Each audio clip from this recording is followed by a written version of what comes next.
a fi jọ àfi Kádíjà kò sẹ́ni méjì tí a fi jọ àfi Àìṣà o.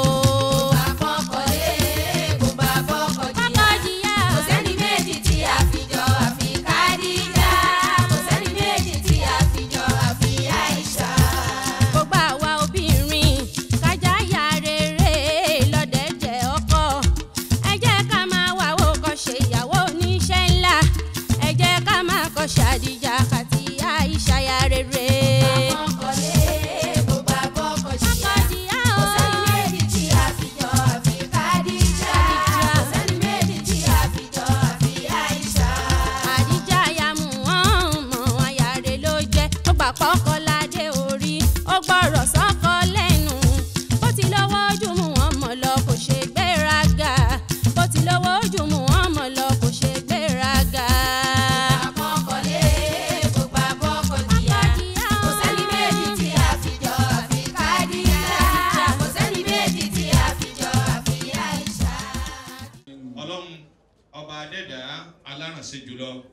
A kó ayẹyẹ òní ìgbéyàwó yìí lérè Ọlọ́run ọba lọ́wọ́ ìgbà tí à ń ṣe àdúrà bẹ̀rẹ̀ gẹ́gẹ́ bí ẹni tó mọ ọ̀wọ̀ ní bàbá wa àgbà Fadilatu Sheikh Abdullahi Gbadé Akínbọ̀dé.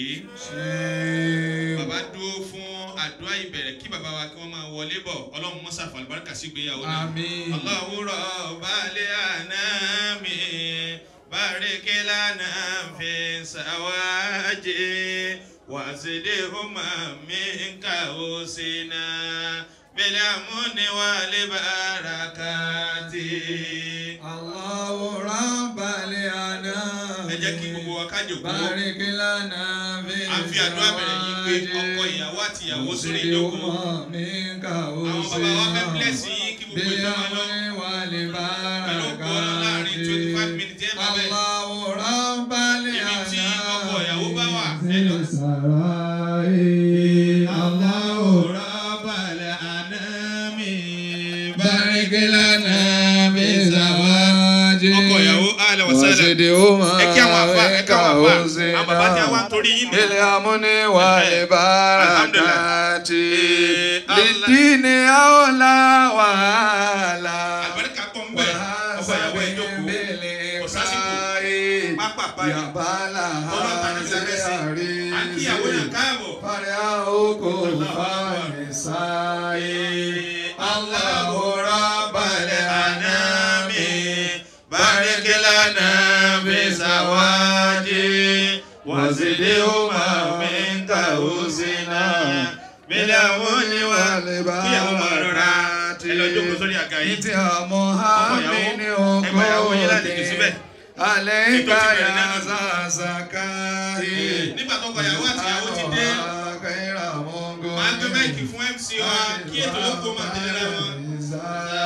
wala hawla wala quwwata illa billahil aliyyil azim.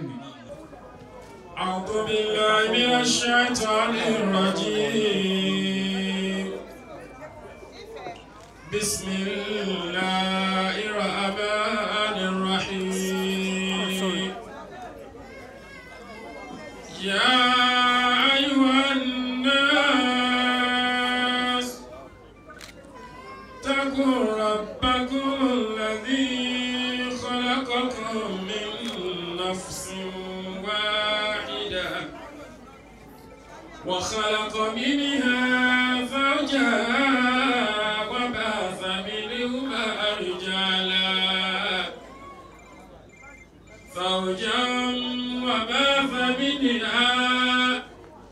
وباث منهما رجالا كثيرا ونساء واتقوا الله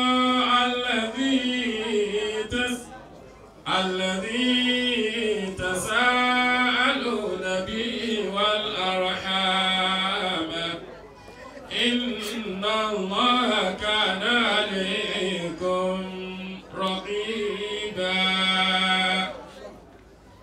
وآتوا اليتامى أموالهم ولا تتبدلوا الخبيث بالطيب ولا تأكلوا أموالهم إلى أموالكم إنه كان حبا كبيرا. صدق الله العظيم. الله أكبر. ọ̀pọ̀lọpọ̀ ntí Islam fẹ́ sọ fún wa lórí ọ̀rọ̀ nìka ẹ ti kọjá ń bẹ̀ dáadáa bẹ́ẹ̀ sẹ́wọ̀n alájà wa ṣáàkìrà náà àdéhùn ọlọ́run a máa gbọ́dọ̀ má kà nítorí gbogbo àyẹ̀wò yín mo kídìlé ọkọ náà mo sì kídìlé ìyàwó àwọn ọmọ wọn náà nẹ́bì àwọn ẹbí alájà wa ṣáàkìrà màmá wa mú kí wọn lẹ́ẹ̀kan wọn fẹ́ dójú mi màmá dáadáa náà ọlọ́run yẹ ayúwa nurse. Why marriage? That is the topic. The topic is very, very precise. Very, very precise. But as precise as it is, Allah will never ordain anything without laying down rules and regulations. Kọ́lá ń gbọ́dọ̀ lè ṣe nǹkan yóò fi òfin lẹ̀ kéèké ìsàdédé gbé kankan lẹ̀ ọlọ́fà ayé àti ọkọ̀ kó sọ ni wọ́n ní ọlọ́ni yá UNS wọ́n gbé yín èèyàn takùrọ̀ bákùn lẹ́yìn kálákàkùn mi. ẹgbẹ́ yàrá wọn ọlọ́run tó dá yín látara ẹ̀mí kan ṣoṣo wa khalaqa minha zawjaha látara ẹ̀mí ẹ̀ náà láti yọ ìyàwó rẹ̀ ẹnì kejì rẹ̀ wà bá sàmìlì wùmọ́ látara ẹnì kankan àti ẹnì kejì àwọn tó jẹ́ káwọn ìran mi ọmọ ìdílé látara tó wá bí nípa àpọ̀ báyìí lọ́kùnrin àti lóbìnrin wọ̀tẹ́kùlá ọlọ́run tó wá ní lẹ́yìn náà nǹkan tó páyè mi olóhùn ẹlẹ́dìí tẹ̀sán àdúrà bí wàlà àrà tọ́jà ẹ̀kọ́ ọlọ́run náà lè máa fi bẹ̀rẹ̀ ayé ní gbogbo àti nǹkan bá ṣẹlẹ̀ iná ńlá àkáàdà. Al-Arham níbẹ̀ ọlọ́run ìjọba tó parí ẹ̀mí ọlọ́run tán ẹ̀ tún bẹ̀rù pé okùn ẹbí kò gbọdọ̀ já. There are two lessons tọ́wọ́ ẹnu ayé àná àkọ́kọ́ ni pé tá a fi kọ́kọ́ marriage ni it is in obedience to the call of Almighty Allah. Why marriage? Téèyàn bá ti kọ́kọ́ pé kí ni ń fa tá a fi fẹ́yàwó láyé ọlọ́run ló pàṣẹ rẹ̀ èèyàn gbọ́dọ̀ kọ́kọ́ mọ̀ yín bẹ́ẹ̀.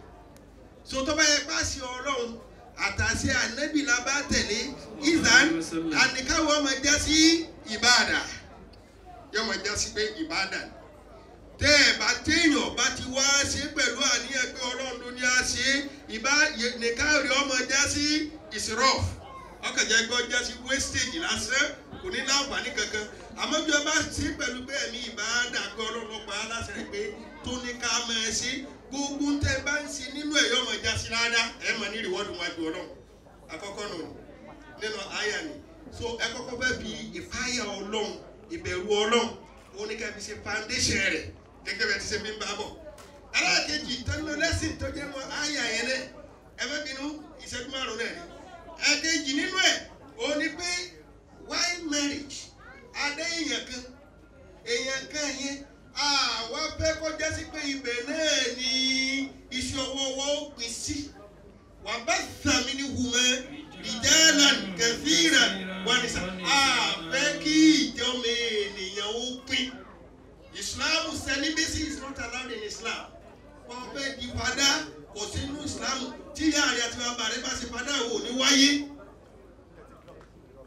Àṣẹ Ọlọ́run ni pé wáyé kẹ́ẹ̀bí mọ́ ìlànà ìṣẹ̀lẹ̀ ọ̀sẹ̀lẹ̀ lóbi ní àìrùn nìka wàdúdú. Èyí the best of all marriages is the one that leads to procurement of children. Wọ́n pe ẹ̀rọ ọmọ bí nínú ẹ̀ ẹbí mọ́ dáadáa. Ẹlẹ́ẹ̀kejì lónìí ó ṣe pàtàkì nínú ẹ̀ ẹlẹ́ẹ̀kẹta nínú rẹ̀ inú ráàmù ọlọ́run nígbà tí páyọ̀ ọlọ́run inú ọ̀rẹ́ mi màkàrónì sáà ń dòrè lónìí ọlọ́run ní jẹ́ káyọ̀ rí ó dìbànújẹ́ sẹ́bi kò sí wàdúdú ọlọ́run ráàmù ọlọ́run pé yàrá ti fi bẹ̀rù ọlọ́run bẹ̀rẹ̀ ráàmù inú ráàmù ni kọ́ wá bímọ tọ́ba bímọ ráàmù àlékún rẹ̀ nù ni sọ́ni yẹn nìsí ráàmù ni ti ṣẹlẹ̀ báwọn ọlọ́run ti fún wọn ní rámọ́ ọmọ ti débẹ̀ àbáwọn ò tí débẹ̀ ni ọmọ ti wà ńlẹ̀ wọ́n bá sẹ̀rí ò sí wọn nísìn sẹ̀kún lọ́tún kù tẹ́ bá fẹ́ sí lẹ́yìn wáyé yìí àbí sẹ́lẹ̀ ẹ̀sẹ̀ sẹ̀kún mọ̀jẹ́rì rẹ̀ ọgbọ́nẹ́bẹ̀ ìyàwó rẹ̀ ti mọ́ ọ lójú ni àmọ́ àti sẹ̀rí àti sẹ̀kún ọlọ́mọdé máa ṣe ogun ní ọ̀rùn fún yín. Àmín. lẹ́yìn èyí ni ìdí ẹ̀bí mari nínú Islam pé àwọn ní àrẹ̀hà ọlọ́run ọ̀fẹ́ inú ráàmù ọlọ́run oní gbogbo ẹni tó bá ti ìgbéyàwó gbọdọ̀ jẹ́ nǹkan tí ó bí fàyàbalẹ̀ fún yẹn sẹ̀kínà ló gbọdọ̀ jáde ńbẹ̀ lóòlù Ànábì sallallahu alaihi wasallam àrí pé gbogbo ẹni ó bá ti mari láyé tó ó ní níbìkan ó ní ṣìráàrùkún uzaabukum sallallahu alaihi wasallam àwọn tí ara wọn yín balẹ̀ tí wọ́n sì wọ́n hàn jù láyé tí kìí sí kankan náà ìṣẹ̀mí ayé wọn tára wọn balẹ̀ àwọn tí wọ́n àpọ̀n tí wọ́n ò níyàwó ni àwọn ní ìkádà dúró nísìn kí gbogbo nǹkan bàjẹ́ nísìn kọ́sà pọ̀ nísìn náà ẹni tí ò níyàwó ni ẹni bá ti níyàwó bàbá wa tó lọ́mọ ọmọ kò ní fẹ́ kí nǹkan dàrú ìfàyàbalẹ̀ ni téèyàn bá ti tó bá ti márì tó bá ti níyàwó society ó lè ní fàyàbalẹ̀ torí pé ò ní fẹ́ kádùúgbò ọ dàrú tádùúgbò bá dàrú tí ó bá kàn yọkàyàwó rẹ bí ó bá kàyàwó rẹ ọmọ òkú lè kọkọ rẹ tí ó bá kọkọ rẹ ọmọ òkú lè kọ ọmọ rẹ tí ó bá kọ ọmọ rẹ ó lè kọ lè kọ ọmọ rẹ nítara bẹ́ẹ̀ kí society ó lè bá ní ìfàyàbalẹ̀ òní tàbí máa márì nínú Islam nípa báyìí gbogbo àwọn nǹkan wọ̀nyí òun náà ni ti nìkan kó sínú aláìní wa Marufudin èyí tá à ń ṣe lénìí ọlọ́run ó pèsè àwọn anábì wọn jọ yọba àlùbáríkà tó pọ̀ sí i lálá ilẹ̀lá sùúrù tẹ́tí ní tó bọ̀ wá àti ìpáyà ọlọ́run nígbà tó lọ́wọ́ parí ayà ni ìpáyà ọlọ́run náà ló tún fi gbẹ̀yìn rẹ̀ sóti yé nìsín ìpáyà ọlọ́run dáadáa ni èèyàn méjì tí wọ́n bí ní ayé ọ̀tọ̀ọ̀tọ̀ tí wọ́n tọ́ láyé ọ̀tọ̀ọ̀tọ̀ tó yẹ pé èèyàn ọ̀tọ̀ọ̀tọ̀ ló gbé wọn ìwà wọn kò ní jọra wọn wọ́n padà máa study ara wọn wọ́n padà understand ara wọn with time àmọ́ pẹ̀lú pé ìpáyà ọlọ́run ẹbí síwájú ni òun lè fi tẹ́lẹ̀ rẹ̀ pẹ̀lú gbogbo nǹkan ọlọ́run sì máa support wa lórí subhana rabbika rabbil izzati amma yasifun wa salamun ala al-mursalin walhamdulillahi rabbil alamin. أعوذ بالله من الشيطان الرجيم بسم الله الرحمن الرحيم أعوذ بالله الحمد لله رب العالمين الحمد لله الذي أذل النكاح وحرم الزنا نحمده ونشكره ونتوب إليه اللهم صل على محمد وعلى آله وصحبه وسلم آمين adúpẹ́ lọ́dọ̀ Ọlọ́run. alhamdulillah. ẹ jẹ́ ká dúpẹ́ fọ́lọ́run. alhamdulillah. ẹ jẹ́ ká di ọpẹ́ náà jálẹ̀. alhamdulillah ya rabbil alamin. ìfẹ́ Ọlọ́run lọ́lọ́run kó máa bá anabi Muhammad. sallallahu alayhi wa sallam.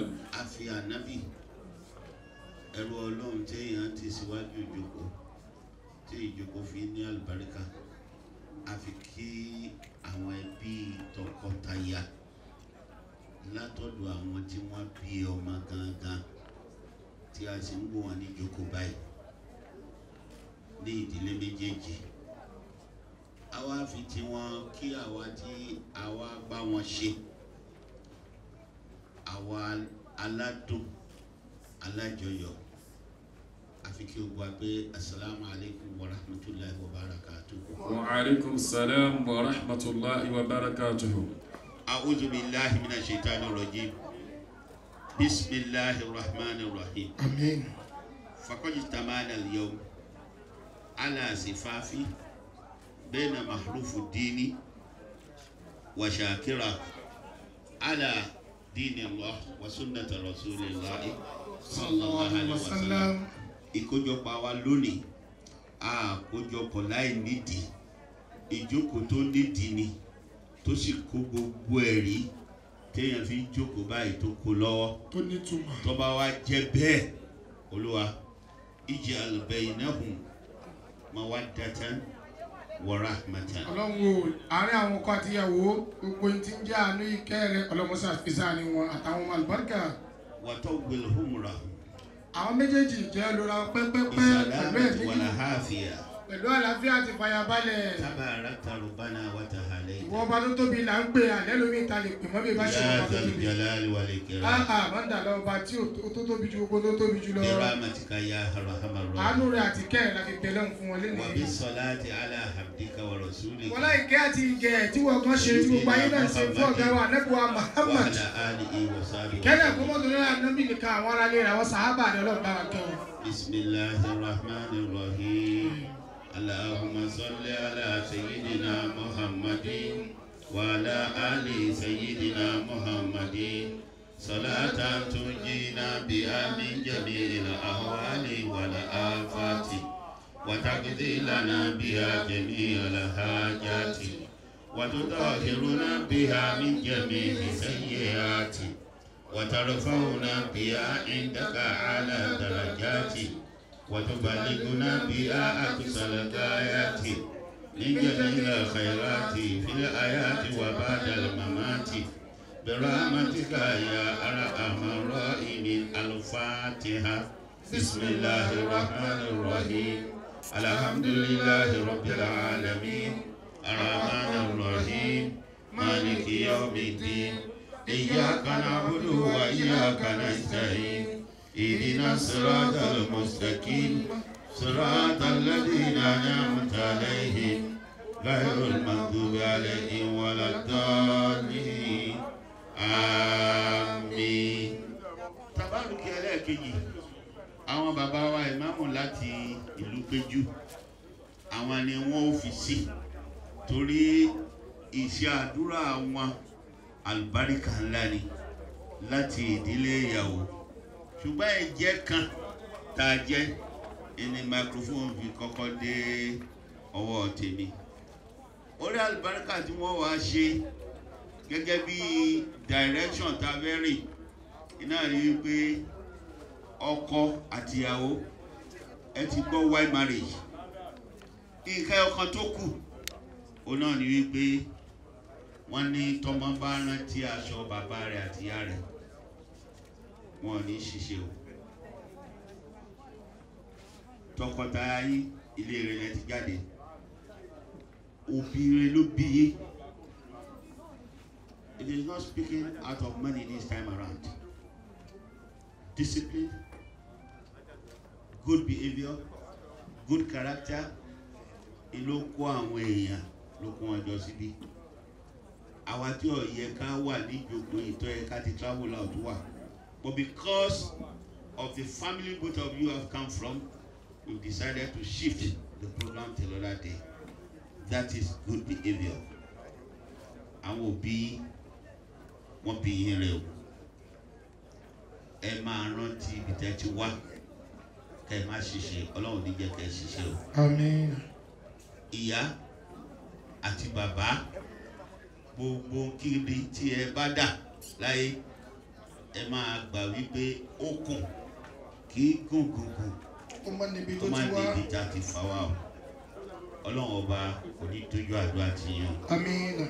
Your parents are very, very important in your life. Ibẹ̀ ni àlìjọ́nà yín wà o. Jannatukum tata akidami ummatikum. He who toys with destiny, he who toys with God, Maruf, he who toys with God. Please listen to me attentively. Ẹ̀sìn yẹn sílẹ̀ gbogbo eléyìí àwọn àǹfà àwọn ti yanjú ẹ̀. What you need is just a take home. What will remain imprinted in your heart. The proverb says, he who toys with God toys with destiny. That's just a simple proverb.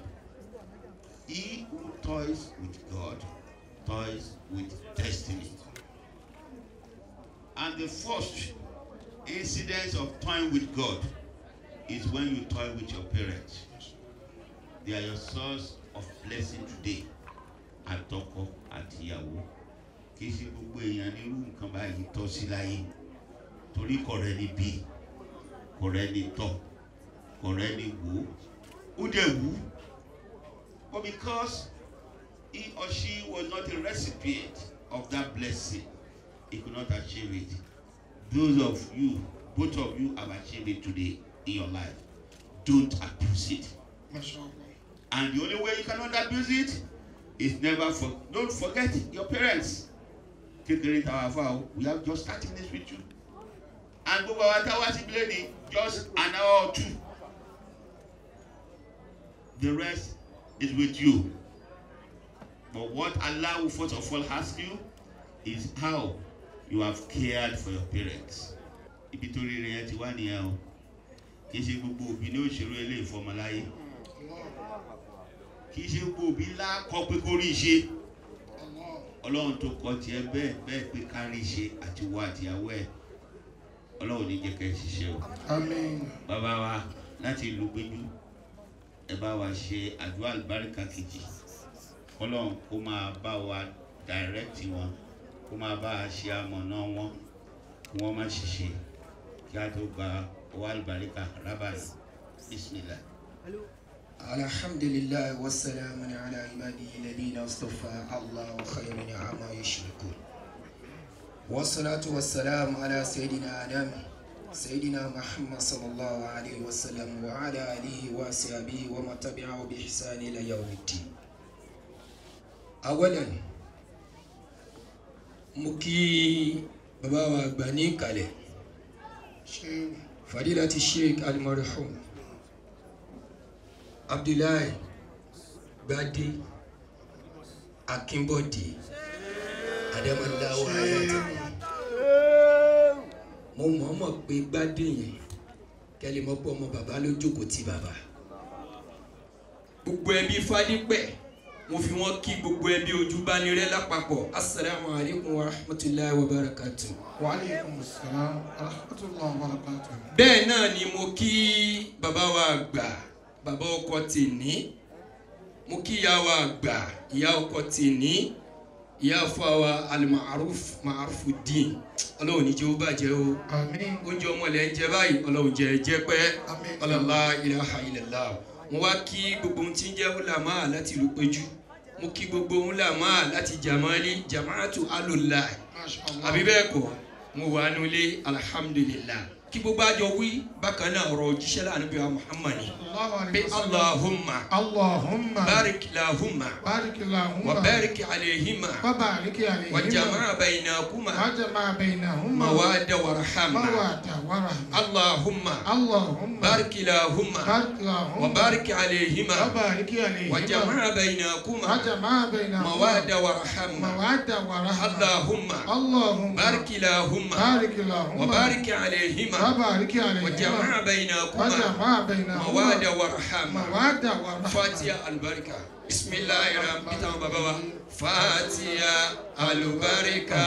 الحمد لله رب العالمين الرحمن الرحيم مالك يوم الدين إياك نعبد وإياك نستعين اهدنا صراط المستقيم صراط الذين أنعمت عليهم غير المغضوب عليهم ولا الضالين.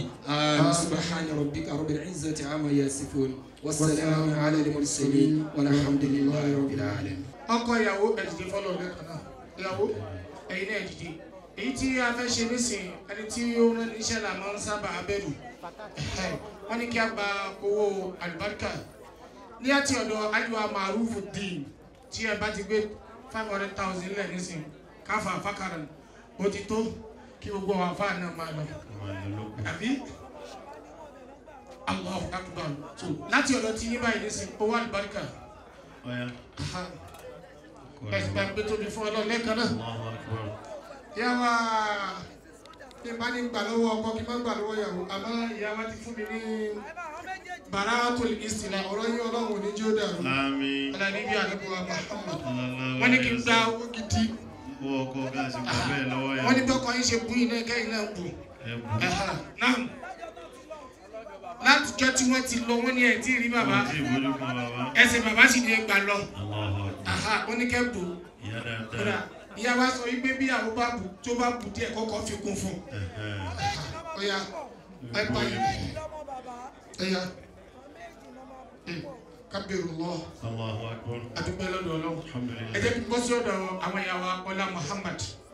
Ìyá mi Ọlá Nàbí àti bàbá wa ẹ dákun ìdíje fọ́lọ́ lẹ́ẹ̀kan náà. Sallallahu alayhi wa sallam. Náà ìyá mi bọ́lọ̀ ṣe ṣe yìí pẹ̀lú gbogbo ẹ ṣe rí yìí ẹ já sọ pé alhamdulillah. Alhamdulillah. Bàbá mi ẹ já sọ pé alhamdulillah. Ìyá wa 200,000 bàbá wa 200,000 kákan gbé wálé kan náà. Ẹ bá sọ pé Allahu akbar. Annabi náà ni sallallahu alayhi wa sallam. Bàbá wa àgbàlagbà owó àwọn àlùfáà owó àlùbáríkà láti ọ̀dọ̀ àwọn bàbá wa bàbá wa ní aláwọ̀ ń bọ̀ wá. Náà gbogbo àwa tí a wá láti ilé ọkọ tí a jẹ́ Jamali láti Lagos Island gbogbo àwa wọ́n ní kí àwọn bàbá wọ́n ní kí bàbá wa jókòó. Bàbá wa àbáyà ìyàwó àwọn náà ti débi pẹ̀lú owó ńláńlá ẹ̀ máa gbọ́dọ̀ tóbi. Allahu akbar. Àwọn ìyá wa ìyá ìyàwó bóyá dáàbì wa àti mọ́mí ẹ̀dá kejì dín lẹ́ẹ̀kan náà. Lẹ́ẹ̀kan Ẹ náà. wá dúró sí ẹgbẹ́ báyìí ẹ wá fèsì gbogbo àwọn ẹbí wa tí wọ́n wá nítorí wa lápapọ̀ báyìí náà. Kò lè máa yá. Kí gbogbo wa náà lápapọ̀ àwọn bàbá wa ni wọ́n dúró yìí ẹ wá jẹ́ kí ní kálukú wa náà kí á dìde.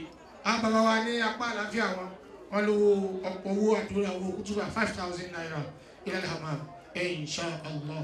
Bóyá gbogbo ẹ̀yin bàbá wa lápapọ̀ ilal hamam.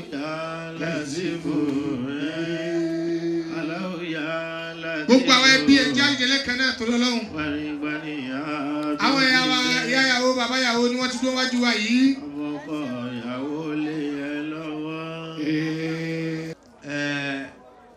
Ní orúkọ Ọlọ́run àti ti Anna Muhammad. Sallallahu alayhi wa sallam. Nínú ìlànà Anna Muhammad. Sallallahu alayhi wa sallam. Ìyàwó eléyìí ni Al-Qur'an Karim tí ọkọ ìyàwó fún yín láti pé kẹ́ máa fi bẹ Ọlọ́run kò kí ń ṣe pé ká fi sí pílò ká máa lò ó ká máa fi pe Ọlọ́run ká máa fi ṣàdúrà ní ọkọ ìyàwó ẹ bá fi ìyàwó yín Ọlọ́run ní kẹ́ máa fi pè.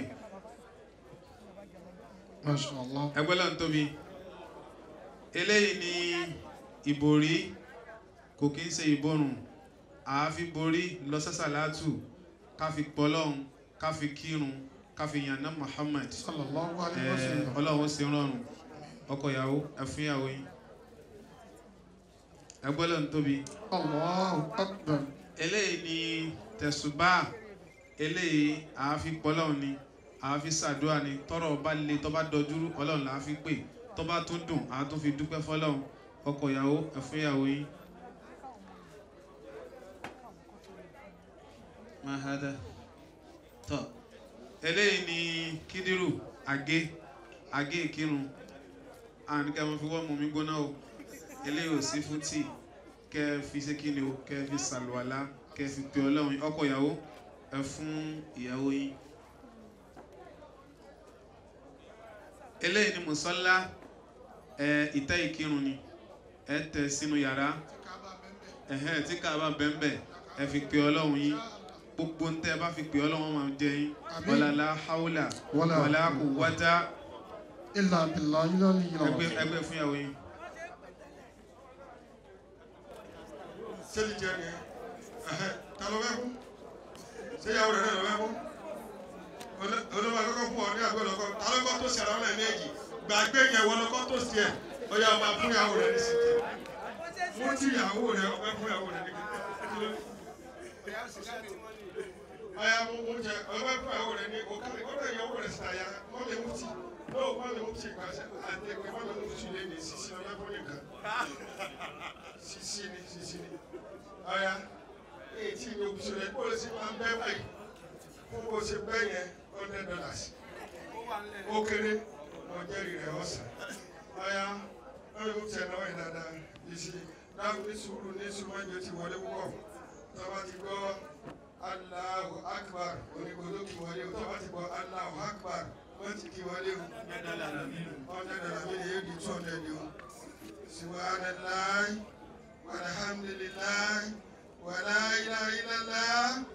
Allahu Akbar. Ẹgbẹ́ náà tóbi jẹ bẹ́ẹ̀. Ọkà yìí wọ́wọ́. Báyìí báyìí tù jáde jáde. Báyìí tù rédèrèdè. Fọ́bìnú olóko ìjà yìí fẹ́ mi. Lágàdó. Sẹ́yìn náà bìtì náà sí. Ọkùnkà yìí. Méjì lọ́wọ́ bí sí. Ọ̀fìn méjì náà sí. Allahu Akbar.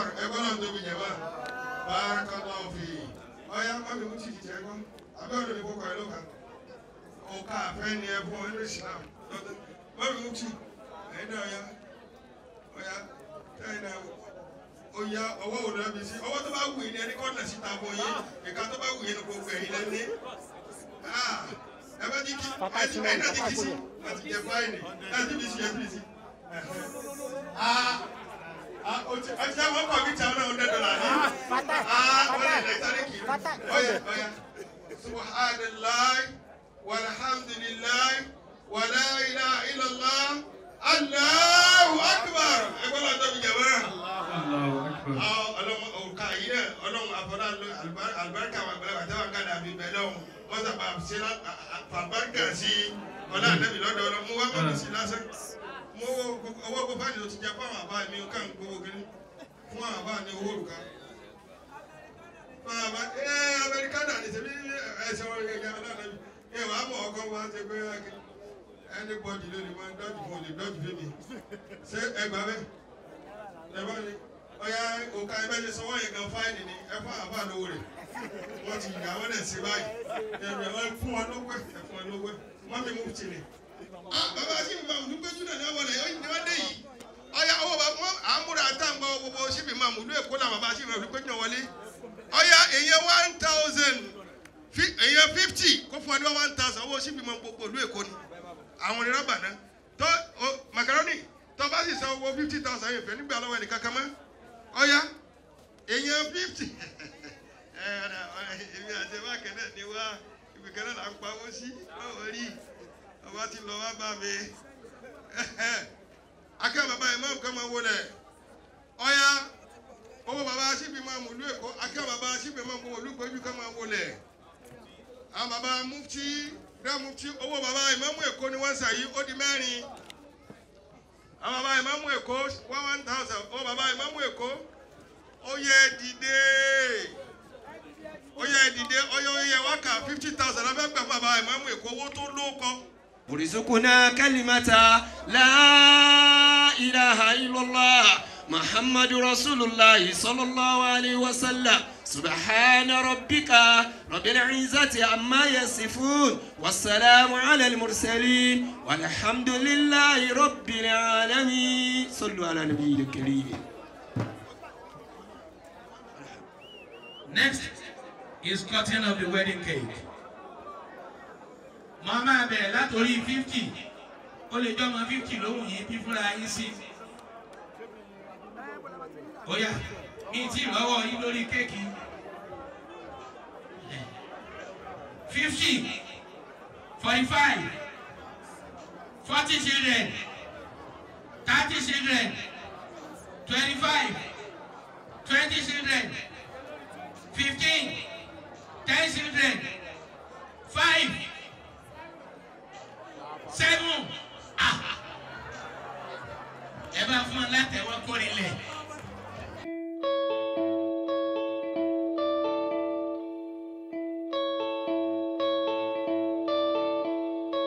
I get sick when I'm far away from you for so long.